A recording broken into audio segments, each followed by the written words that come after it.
TVR ఓం channel ప్రేక్షకులందరికీ కూడా నమస్కారం. మనము నాయనార్ల చరిత్రను చెప్పుకుంటూ ఉన్నాం. ఇందులో 44వ భాగంగా ఇది శక్తి నాయనార్ అనేటువంటి నాయనార్ కథను చెప్పుకోబోతున్నాం. దానికి ముందు మనం ప్రార్థన చేసుకుంటాం. ఆ ప్రార్థన ఈరోజు త్రయంబకం యజామహే సుగంధిం పుష్టివర్ధనం ఉర్వారకమివ బంధనాత్ మృత్యోర్ముక్షీయమృత. ఇది మామూలుగా మరణం ఆసన్నమైనప్పుడు ఇది చదువుకోవాలి అంటుంటారు. మృత్యుంజయ మంత్రం అంటారు దీన్ని. మృత్యుంజయ మంత్రం అంటే మృత్యుంజయ హోమం కూడా చేస్తూ ఉంటారు సర్వసాధారణంగా. ఈ శ్లోకాన్ని చదువుతూ ఎన్నోసార్లు హోమంలో వస్తువులు వేస్తూ ఉంటారు. యాజ్ఞిక వస్తువులన్నీ కూడా వేస్తూ ఉంటారనమాట. కాబట్టి అలా ఎట్లాంటిదట మన జీవితము అంటే త్రయంబకం యజామహే, ఆ శివుణ్ణి స్తుతిస్తూ ఉన్నారనమాట. త్రయంబకం యజామహే అంటే 3 కన్నులు కలిగినటువంటి ఓ శివ, త్రయంబకం యజామహే సుగంధిం పుష్టివర్ధనం. సుగంధిం చక్కటి సువాసన కలిగి చక్కటి బలమైనటువంటి పుష్టిగా ఉన్నటువంటి పుష్టివర్ధనం. ఉర్వారకవేవ బంధనాత్, మనం ఎలా ఉండాలి జీవితంలో అనేది ఒక్క మాటలో చెప్పారు అక్కడ. ఎట్లా ఉండాలి అంటే, ఒక దోస పండు బాగా పండితే దానంతటా అది ఎలా కిందికి రాలిపోతుందో మన జీవితం కూడా అలాంటిదట. అంటే ఏంటంటే, మనము ఎప్పుడు పోతామనేటువంటిది మనకు తెలియదు. అందుకని మనం దోస పండు ఏ విధంగా రాలిపోతుందో మన జీవితం, మన ప్రాణం కూడా ఆ విధంగా రాలిపోతుంది అన్నమాట. కాబట్టి అట్లాంటి జీవితాన్ని క్షణభంగురంగా భావించి ఏ క్షణానికి ఆ క్షణం ఇదే చివరి క్షణం అనుకుంటూ భగవద్ ధ్యానం చేయాలి అనేది ఈ మంత్రం యొక్క ఉపదేశం. మెయిన్గా ప్రధానంగా ఈ మంత్రం యొక్క ఉపదేశం శివుడి గురించి అన్నటువంటి ఈ శ్లోకం. ఆ తర్వాత ఇవాళ శక్తి నాయనార్ అనేటువంటి అతని గురించి మనం చెప్పుకుంటున్నాం. చిన్న కథలు ఉన్నాయి. మనము షెక్కిలార్ అనేటువంటి తమిళ ప్రబంధం రాసినటువంటి కవి ఎవరైతే ఉన్నారో ఆ షెక్కిలార్ కూడా మనకి నాయనార్ల చరిత్రల్లో షెక్కిలార్ నాయనార్ చరిత్ర కూడా ఉంది. షెక్కిలార్ కూడా ఒక నాయనార్ కింద మనకి చిదంబరంలో ఎక్కడైతే మనకి చిదంబరంలో ఒక గుడి మనం అనుకున్నామో కనక సభ అనేది, ఆ కనక సభలో శివుడు నాట్యం చేస్తున్నటువంటి శివపార్వతుల దగ్గర వెనకాల అందరూ కూడా నాయనార్ల బొమ్మలు ఉంటాయి. ఆ నాయనార్ల బొమ్మలు మనకు ఎవరైతే కథలు చెప్పుకుంటున్నామో ఈ కథలన్నీ కూడా నాయనార్ల రీతిగా అక్కడ చెక్కడం జరిగిందనమాట. అయితే ఆ నాయనార్లలో శక్తి నాయనార్ అంటారు, సత్తి నాయనార్ అని కూడా అంటారు ఇతన్ని. ఇతను ఏంటయ్యా చేసింది మనకి అంటే, ఇది చోళ దేశం. ఆ చోళ దేశము వరింజయార్ అనేటువంటి అతను ఉన్నాడు. అతన్నే మనకి శక్తి నాయనార్ అన్నారు. అంటే అతను ఏంటంటే మహాశివ భక్తుడు. ఆ చోళ దేశము, పాండ్య దేశము, పల్లవులు వీళ్ళంతా కూడా శైవ మతాన్ని ప్రబలింపచేశారు ఆ కాలంలో.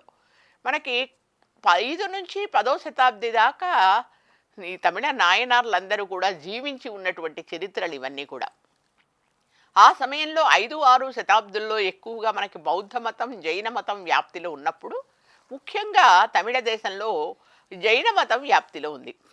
ఆ జైన మతం ఎప్పుడైతే ఉందో ఆ జైన మతాన్ని అవలంబించేటటువంటి వాళ్ళు శైవ మతస్థులంటే వాళ్ళు ఒప్పుకునేవాళ్ళు కాదు. ఆ శైవ మతస్థుల్ని కొంచెము విరుద్ధంగా చూసేవాళ్ళు అన్నమాట, శత్రువులుగా చూసేవాళ్ళు. కానీ శైవ మతస్థులు ఏంటంటే వాళ్ళు శివ పూజ దురంధరుడైపోయి శివుని యొక్క పూజలు చేస్తున్నటువంటి వాళ్ళు నిర్మలమైనటువంటి చిత్తంతో శివభక్తి తత్పరుడైపోయి ఉన్నవాళ్ళు ఉన్నట్లుగా కైలాసానికి చేరడం, ఉన్నవాళ్ళు ఉన్నట్లుగా శివుని పాదాల చెంత పుష్పాలుగా మారిపోవడం అనేటువంటిది చాలా వరకు నిజమైనటువంటి చరిత్రలు జరగటంతో చాలామంది జైనులు కూడా శైవులుగా మారిపోవడం జరిగింది ఆ కాలంలో. ఇక్కడ శక్తి నాయనార్ అనేటువంటి అతను ఏం చేసేవాడు అంటే చాలా శివభక్తిపరుడు అనమాట. చోళదేశం అంటే మనకు తెలుసు, చాలా పాడి పంటలతో విలసిల్లేటటువంటి ప్రదేశం. అదంతా కూడా చక్కటి పచ్చని పంట పొలాలు, హాయిగా భలే మంచిగా ఉండేటటువంటి ప్రదేశం. అటువంటి ప్రదేశంలో శివభక్తులు అనేక మంది ఉండేవాళ్ళట, శివయోగులు ఉండేవాళ్ళట. శివయోగులంటే ఒక చాలా అద్భుతమైనటువంటి శక్తియుక్తులు కలిగినటువంటి వాళ్ళు ఎంతో యోగ సాధన చేస్తే కానీ ఆ శివయోగులుగా మారడానికి వీలుండదన్నమాట. ఆ విధంగా మారినటువంటి శివయోగుల్లో ఒకతను శక్తి నాయనార్. ఈ శక్తి నాయనార్ ఏం చేసేవాడు అంటే శివభక్తి తత్పరులైనటువంటి వాళ్ళను మాత్రమే ఆదరించేవాళ్ళు. ఎవరైతే శివభక్తి వ్యతిరేకించారో వాళ్ళని శిక్షించేవాళ్ళు. అంటే శివభక్తిని వ్యతిరేకించేటటువంటి వాళ్ళు, శివభక్తి తత్పరతని వ్యతిరేకించేవాళ్ళు, లేకపోతే శత్రువులుగా చూసేవాళ్ళు శైవులని, వాళ్ళనందరినీ కూడా చంపేస్తూ ఉండేవాట. ముఖ్యంగా ఏంటంటే శివనామం కాకుండా వేరే దైవం దేన్ని చెప్పినప్పటికీ కూడా అక్కడ నాలుకలని కట్ చేస్తూ ఉండేవాట, కోసేస్తూ ఉండేవాట. ఎవరైతే శివనామం కాకుండా శివుడికి వ్యతిరేకంగా ఎవరైతే ఉంటారో వాళ్ళని పట్టుకుని వాళ్ళ యొక్క నాలుకలు చీల్చేస్తూ ఉండేవాట. అలా చేస్తూ ఉండేవాడు అతను శక్తి నాయన. అంటే చాలా బలవంతుడు, పరాక్రమవంతుడు, కానీ పరమశివభక్తుడు అనమాట. ఆ శివుడు అంటే ఇంకా అతనికి ఎంత ఇష్టం అంటే ఏ విధంగా కూడా అతనికి ఇది లేదనమాట. బాగా శివుని మతంలో ఉండిపోయి శివుని నామాను జపం చేస్తూ, శివ పంచాక్షరి జపం చేస్తూ అతను కొనసాగిస్తూ ఉన్నాడనమాట జీవితాన్ని. అటువంటప్పుడు ఒకరు ఏం చేశారంటే మహారాణి అయినటువంటి ఆమె వచ్చేసి శివుడి పూజ చేసుకుందాము అని చెప్పేసి వచ్చేసి తిరిగి వెళ్ళిపోతూ ఉన్నటువంటి సందర్భంలో ఆమె శివుడు కాకుండా వేరొక నామాన్ని ఏదో జపించింది అని చెప్పేసి ఆమెని పట్టుకుని కూడా నాలుక కత్తిరించేసేట. అలా ప్రతి ఒక్కళ్ళు కూడా శివనామం కాకుండా వేరే నామం ఏది జపించినప్పటికీ కూడా ఆ నాలుకలు కత్తిరించడము, ఉత్తరించడము జరిగేది. కాబట్టి ఆ విధంగా అంటే అతని శివభక్తి తత్పరతకి బాగా మెచ్చుకున్నాడనమాట శివుడు. అంటే అతను ఎవరు అని చూడడు, శివభక్తి పరుడవునా కాదా, శివభక్తి లేకుండా ఉన్నటువంటి వాళ్ళ యొక్క నాలుకలని వేరే మంత్రాన్ని ఉచ్చరిస్తే, వేరే జైన మతం కానీ లేకపోతే జైన మతస్థులు ఎవరైనా వాళ్ళ గురువుగాలను ఎవరైనా ధ్యానిస్తే అలాంటి వాళ్ళందరినీ కూడా నాలుకలు కత్తిరించేసేవట. కాబట్టి అతన్ని అందుకే శక్తి నాయనార్ అని చెప్పేసి అతన్ని శివుడు కైలాసానికి రప్పించుకున్నాడట. అంటే శివభక్తి తత్పరత ఏంటి అంటే వాళ్ళకి నువ్వా నేనా కొడుక తండ్రా అనేటువంటిది ఏమీ ఉండదు. అతను శివుడికి శివతత్వానికి వ్యతిరేకులుగా ఉన్నాడా అనేటువంటిది ఒక్కటే మనకి తెలుస్తుంది. శివతత్వానికి వ్యతిరేకులు ఎవరైతే ఉంటే వాళ్ళని సంహరించడం కానీ, వాళ్ళ నాలుకలు తెగ్గోయడం కానీ, ఏదైనా శివుడికి వ్యతిరేకంగా చేస్తే ఆ విధంగా చేసేవాళ్ళు. కాబట్టి ఆ విధంగా శక్తి నాయనార్గా అతను మారిపోయాడు. ఆ తర్వాత అయ్యడిగల్ నాయనార్ అనేటువంటి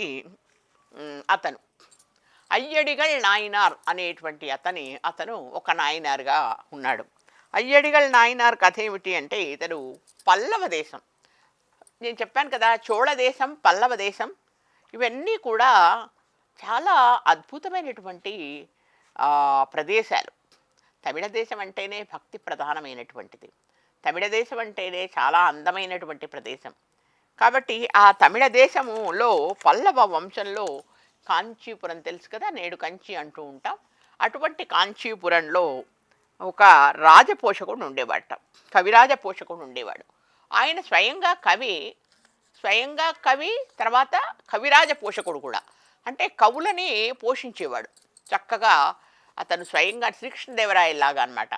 శ్రీకృష్ణదేవరాయలు ఏం చేసేవాడు, అష్టదిగ్గజాలని పెట్టుకొని తాను కవై ఉండగా ఆముక్తమాల్యద అనేటువంటి ఒకనొక ప్రబంధాన్ని రాసి అతనితో మిగిలిన అందరినీ కూడా 8 మందిని అష్టదిగ్గజాలుగా కవుల్ని పెట్టుకుని అల్లసాని పెద్దనని మనుచరిత్ర రాశాడని చెప్పేసి గండపెండేరం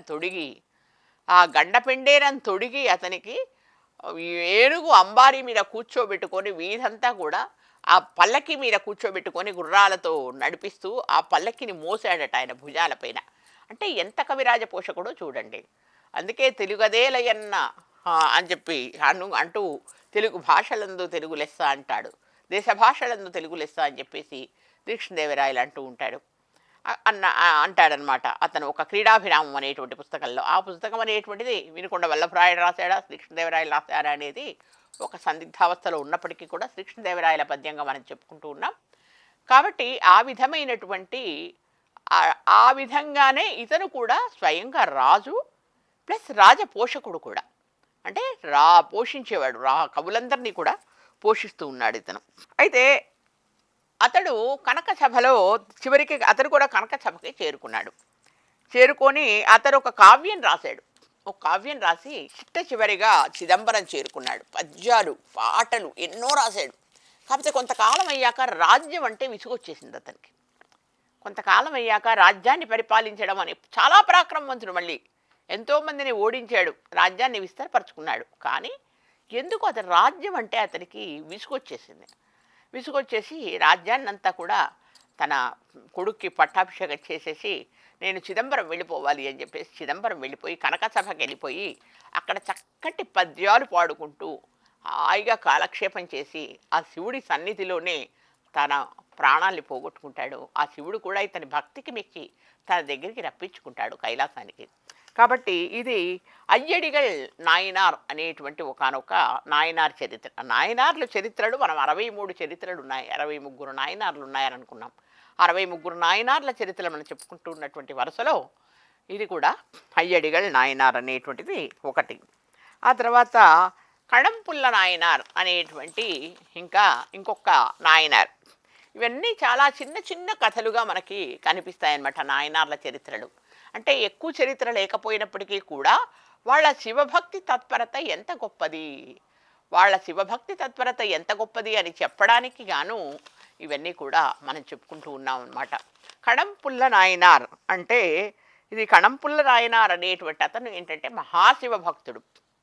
ఆ రోజుల్లో నిజంగా చోళదేశం, పాండ్యదేశం, పల్లవ దేశం వీటిల్లో శివభక్తులు కానటువంటి వాళ్ళు చాలా తక్కువ మంది జైనులు ఉన్నప్పటికీ కూడా వాళ్ళని ఉత్తరిస్తూ మనకి ఇదంతా కూడా చేస్తారు. అందుకని శివభక్తులుగా మార్చేస్తూ ఉంటారు వాళ్ళని కూడా వీళ్ళు.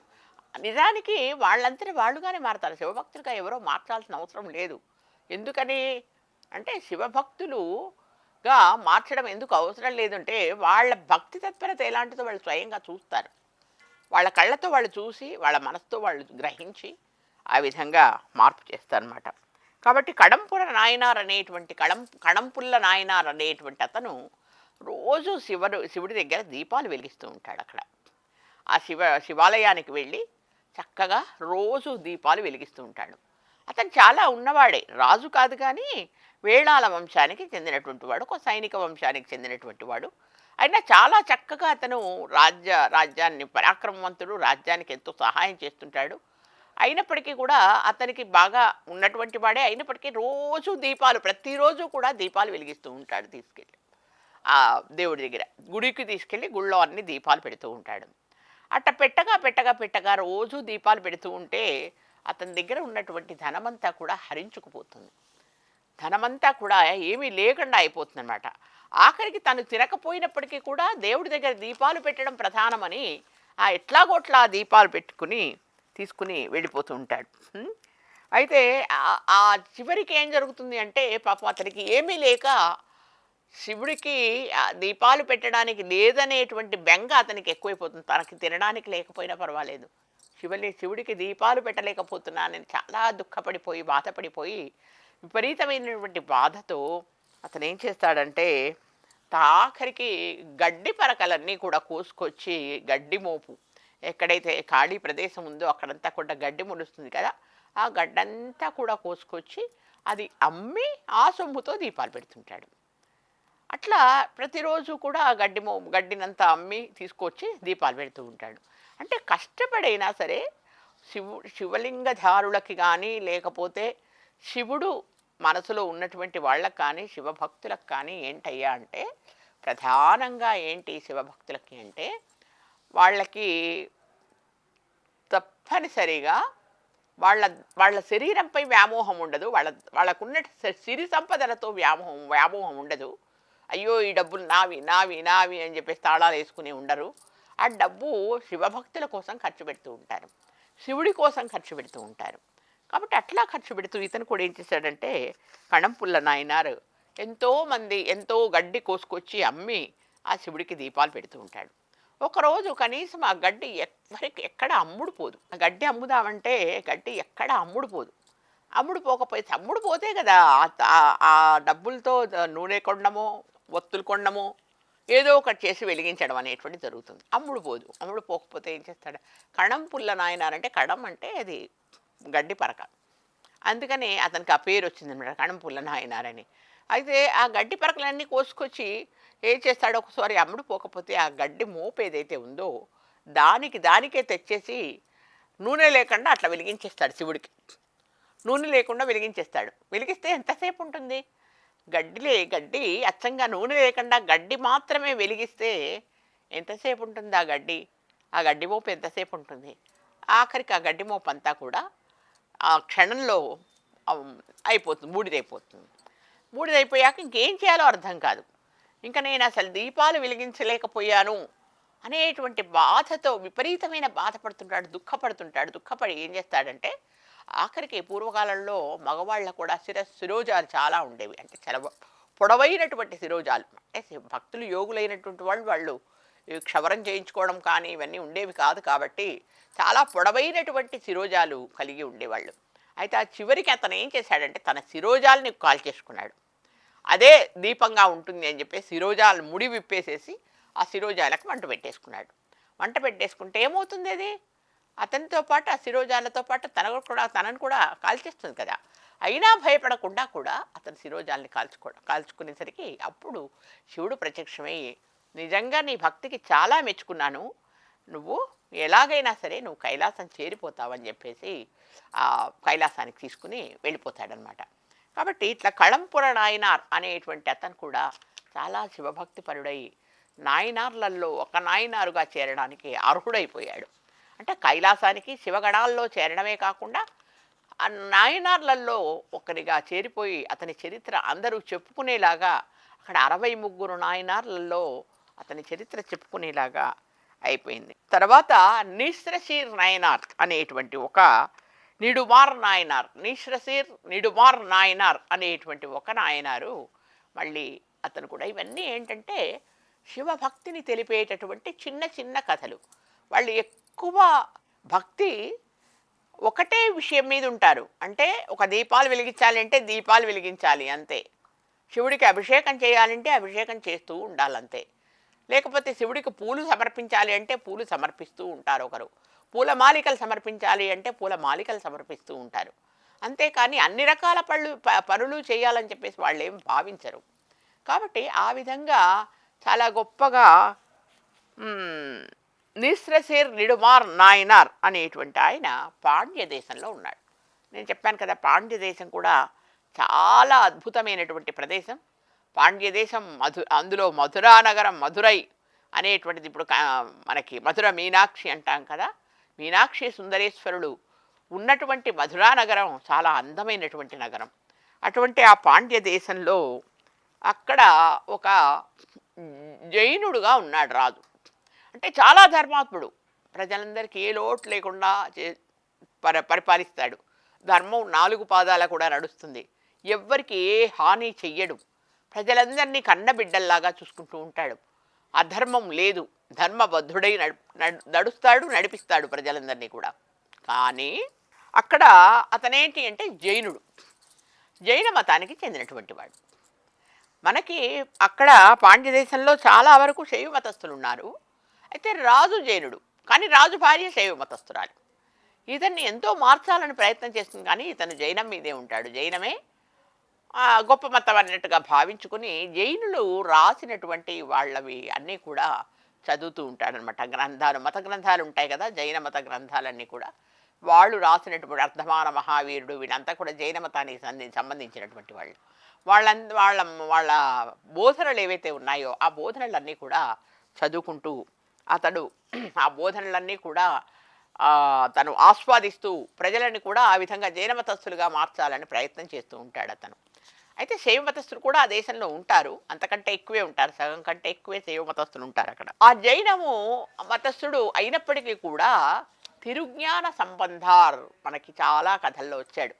ఇదివరకు చెప్పుకున్నాం మనం తిరుజ్ఞాన సంబంధార్ అనేటువంటి అతను మహాశివభక్తుడు. తిరుజ్ఞాన సంబంధార్ చిన్నప్పుడే అతనికి జ్ఞానం అనేటటువంటిది వస్తుంది.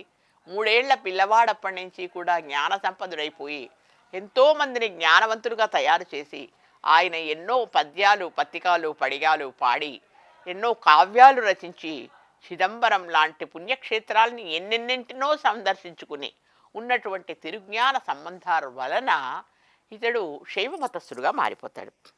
తర్వాత తిరుజ్ఞాన సంబంధార్ వలన శైవ మతస్థుడుగా మారిపోయి చక్కటి శివభక్తుడైపోయి ప్రజలందరినీ కూడా శైవ భక్తులుగా మార్చేస్తాడు. అంటే తన జైనులుగా ఉన్నటువంటి తన అనుయాయులు ఎవరైతే ఉన్నారో సేనా నాయకుల్లో కానీ సేనాధిపతుల్లో కానీ లేదంటే తన వర్గంలో ఇంకెవరున్నప్పటికీ కూడా వాళ్ళందరినీ కూడా మనకి శైవ మతస్థులుగా మార్చడం, జైన మతస్థుల్ని శైవ మతస్థులుగా మార్చడం అనేది మొదలవుతుందన్నమాట.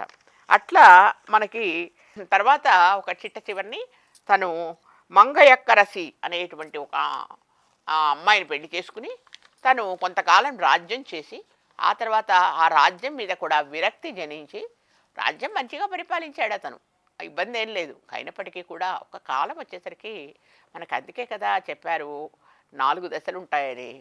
కౌమారం, యవ్వనం, తర్వాత బాల్య దశ, కౌమార దశ, యవ్వన దశ, ఆ తర్వాత సన్యాసాశ్రమం కూడా స్వీకరిస్తాం. 4 ఆశ్రమాలు ఉంటాయి మనకి. కాబట్టి చివరికి సన్యాసాశ్రమం కూడా స్వీకరించాలి.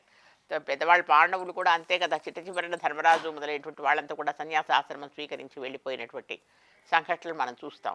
కాబట్టి ఆ సన్యాసాశ్రమాన్ని స్వీకరించి వెళ్ళిపోవడం అనేది జరుగుతుందన్నమాట. చిట్ట చివరికి ఆయన సన్యాసాశ్రమాన్ని స్వీకరించి వెళ్ళిపోదాం అనుకున్నప్పుడు కాకపోతే అతని యొక్క భక్తికి మెచ్చి మళ్ళీ శివుడు కూడా చాలా పూజలు చేస్తాడు. అనేకమైనటువంటి పూజలు చేసి శివుడు కూడా అతను మెచ్చుకున్నాడు. శివుడిని కూడా అతని హృదయంలో శివుడు నిలిచి శివుడు అతన్ని కూడా ఒక నాయనారుగా భావించుకుని ఇక్కడ 63 నాయనార్లలో ఒక నాయనారుగా సృష్టించాడనమాట. ఈ భాగానికి స్వస్తి.